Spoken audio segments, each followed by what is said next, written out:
Hi, this is John Galloway from Microsoft. We're continuing our look at ASP.NET Web API. In the last screencast, we looked at retrieving information from the server using an HTTP GET request. In this screencast, we're going to take that further by posting new comments back to the server and deleting existing comments. So you'll see when we're done, we'll be able to click on these delete links, and that's going to be making an AJAX call back to the server and deleting those comments. Similarly, we'll be able to fill out this form, click on the submit button, and that's going to make an AJAX call back to our service endpoint, which is going to create the comment and return the information back to us for display. So let's take a look at how this works back on the server.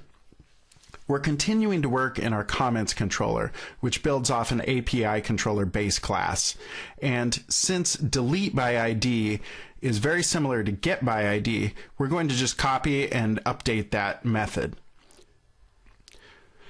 So the first step is renaming to delete, and that's going to automatically, by convention, map to the delete HTTP verb.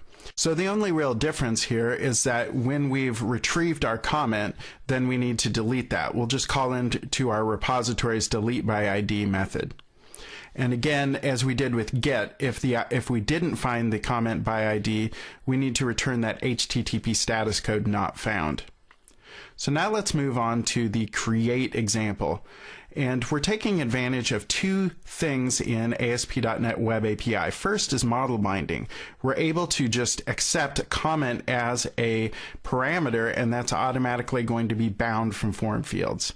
Secondly, we're making use of the HTTP response message, and that is generically typed, and so we're typing this as a type of comment. That allows us to do two things. One, return content back to the client in the appropriate format, JSON, XML, etc., but also to include the right headers along with that, which is very important for HTTP-centric APIs. So first, we're going to use our repository's add method to add that comment to the repository, and we're retrieving it back so that we can get access to the ID.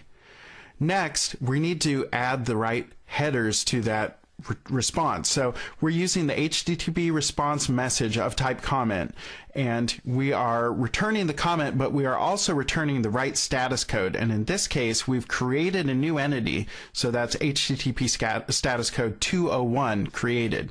So this is an important feature of ASP.NET Web APIs. It makes it very easy to return the right HTTP status codes, do the right thing by default.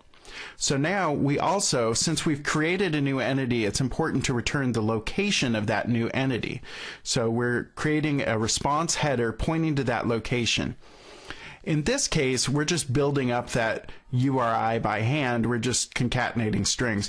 We could also have made use of the routing features that are built into ASP.NET Web API. So now that we've built up the correct response, we can just return it. Let's take a look at the JavaScript that's going to process this on the client.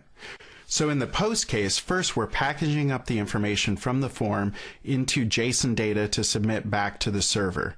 Then we're sending that to the correct URL of type post, so that's going to create new information. And if the server returns an HTTP 201, remember that's created, then we'll know that our request to create this new comment has succeeded.